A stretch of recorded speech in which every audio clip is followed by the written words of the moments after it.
সম্মানিত ভাইয়েরা, কথা সবাই বলে, কেউ কোরআনের কথা বলে সরকারি খরচে হজে যায়, আবার কেউ কোরআনের কথা বলে সরকারি খরচে জেলখানায় থাকে। আসতে বলবেন না, জোরে বলুন ঠিক কিনা। সবাই কিন্তু কোরআনের কথাই বলে, কারোর জন্য সরকারি খরচে হজ, আর কারোর জন্য সরকারি খরচে হলো জেলখানা। তাহলে কথা কি একরকম হয়? আসতে বলবেন না, কথা কি একরকম হয়? হয় না। সম্মানিত ভাইয়েরা, আমরা যেখানে বসে আছি এই জায়গাটি খুব উর্বর জায়গা। এত উর্বরতা শক্তির, এত বরকত,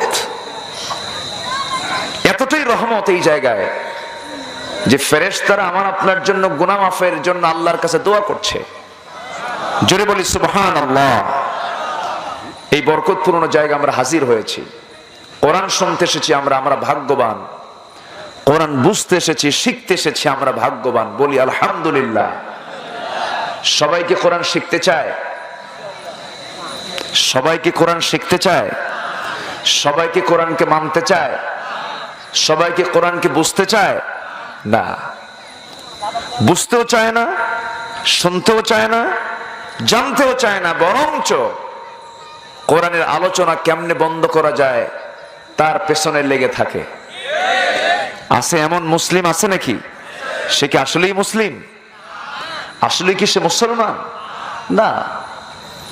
সম্মানিত ভাইয়েরা, আল্লাহ রাব্বুল আলামিন বলেন, ইন্নাল্লাহা আস্তাফা আদম ওয়া নূহা ওয়া আলা ইব্রাহিম ওয়া আলা ইমরান আলাল আলামিন।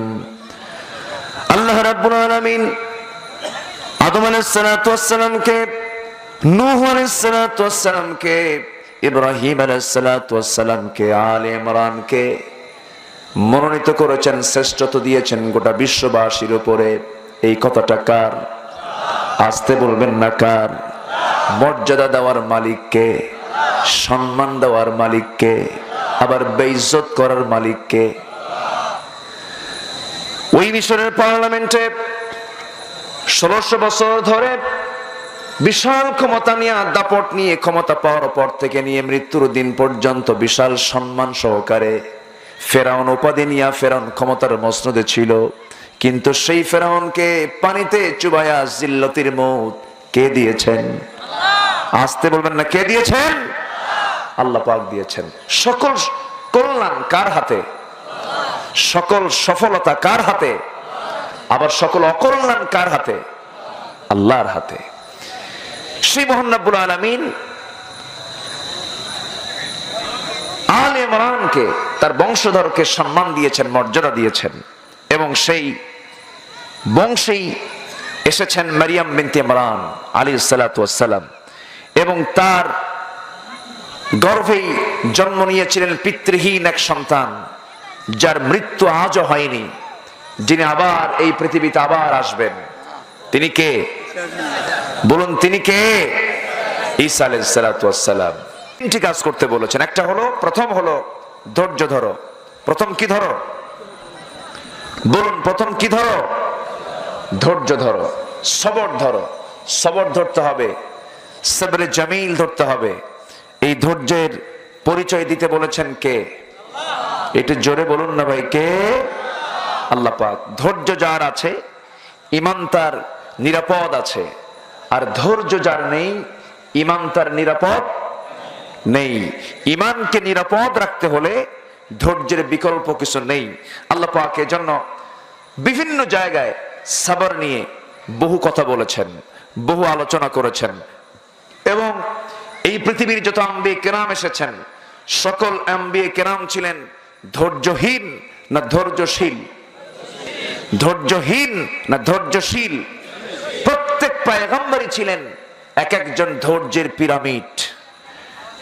এত ধৈর্য তাদের মধ্যে আল্লাহ পাক দিয়েছিলেন, তাদের ভিতরে ছিল না কোনো প্রতিশোধ পরায়ণের কোনো মনোভাব।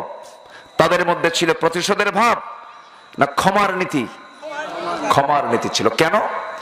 আল্লাহ রাব্বুল আলামিন বলেন, وسارعوا إلى مغفرة من ربكم وجنة عرضها السماوات والأرض والله يحب المحسنين والذين ينفقون في السراء والضراء والكاظمين الغيظ والعافين عن الناس والله يحب المحسنين আল্লাহ রাব্বুল আলামিন বলেন, যারা ক্রোধকে সংবরণ করে, রাগকে যারা নিয়ন্ত্রণ করে, মানুষকে যারা মাফ করে দেয়, হে রাসূল আপনাকে অর্ডার দিচ্ছি, কোরআন নাজিল হয়েছে নবীর উপরে।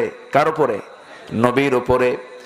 আমার রাসূলকে আল্লাহ রাব্বুল আলামিন শিখায় দিচ্ছেন এবং শেষে বলে দিচ্ছেন, যারা ইহসান করবে, মানুষের প্রতি যারা মুহসিন হয়ে যাবে, ওই সমস্ত বান্দাকে আল্লাহ সবচেয়ে বেশি ভালোবাসেন।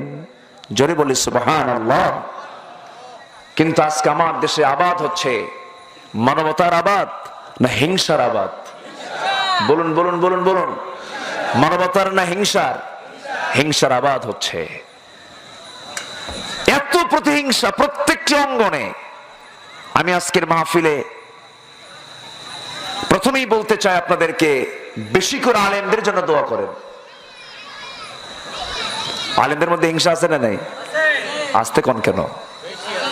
আসতে বলবেন না, আছে না নাই? একজন বলে ফেলেন বেশি আছে। বেশি যদি থাকে তাহলে আবরারকে হত্যা করছে কি আলেমরা? হ্যাঁ, আমি একটু কইলাম দেখি আপনি একটু বাড়ায় বলবেন, তাও বলা যাবে না। সম্মানিত ভাইয়েরা, আজকে আমার দেশে মানবতার আবাদ নেই, হিংসার আবাদ। যে যেদিক থেকে পারে সে তার কায়েমি স্বার্থ উদ্ধারের জন্য যা ইচ্ছা তাই বলে যাচ্ছে, কেউ দেখার নাই। ধৈর্য যদি থাকতো আবরারকে আজকে মরতে হতো? আসতে বলেন, মরতে হতো? তাহলে কিসের অভাব? বলেন কিসের অভাব? ধৈর্যের অভাব, সবর। ধৈর্য নেই আমাদের, রাগটাকে নিয়ন্ত্রণ করতে পারি না, ধৈর্যের পরিচয় দিতে পারি না। কিন্তু আমরা ওয়াজটিকে করি ইন্নাল্লাহ মাআস, দেখছেন সবাই পারি, এটা কয়েই বলে ধৈর্য ধরছে, তাছাড়া তোরে খাইয়া ফেলাতাম। তাহলে আবার কিসের ধৈর্য হলো? সে তো কথা বলেই ফেলে দিল। সম্মানিত উপস্থিতি, আল্লাহ পাক ডাক দিচ্ছেন ইমানদারকে। কাকে ডাক দিচ্ছেন? ডাকের মশান আল্লাহ পাকের দুই রকম। মক্কা ছিল এক রকম, মদিনা ছিল আরেক রকম। মদিনায় ডাক দিয়েছেন কেমন করে? কুল ইয়া আইয়ুহাল কাফিরুনা লা আ'বুদু মা তা'বুদুন ওয়ালা আনতুম আবিদুনা মা আ'বুদ ওয়ালা আনা আবিদুম মা আবাদতুম ওয়ালা আনতুম আবিদুনা মা আ'বুদ লাকুম দীনুকুম ওয়ালিয়াদিন। জোরে বলুন আল্লাহু আকবার। হে কাফেররা, তোমরা যারা ইবাদত করো আমি তার ইবাদত করি না, আমি যার ইবাদত করি তোমরা তার ইবাদত করো না। এরপর ইয়া আইয়ুহান নাস বলে সম্বোধন করা হয়েছে, কিন্তু মদিনার অধিকাংশ আয়াতগুলোতে আল্লাহ রাব্বুল আলামিন ডাক দিচ্ছেন ইয়া আইয়ুহাল্লাযীনা আমানুসবিরু ওয়াসাবিরু ওয়ারাবিতু ওয়াত্তাকুল্লাহা লাআল্লাকুম তুফলিহুন। জোরে বলুন আল্লাহু আকবার।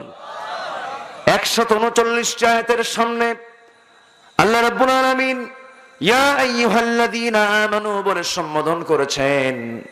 সিয়ামে রোজার হুকুম আসছে, শুরুতে এসেছে ইয়া আইয়ুহাল্লাযীনা আমানু কুতিবা আলাইকুমুস সিয়াম। ঈমানদারেরা, সিয়ামকে তোমাদের জন্য কি করা হয়েছে? লিখিত আকারে পাশ করা হয়েছে। ফরজ নাই, ফরিদা লেখা নাই, লিখিত আকারে পাশ করে আবশ্যক করে দেওয়া হয়েছে। কিন্তু সিয়ামের হুকুমের আগে কিন্তু কিসাসের হুকুমটা আল্লাহ রাব্বুল আলামিন তুলে ধরেছেন। সিয়ামের ব্যাপারে ওয়াজের শেষ নাই, কিন্তু কিসাস নিয়ে কারো কোনো বক্তব্য নাই।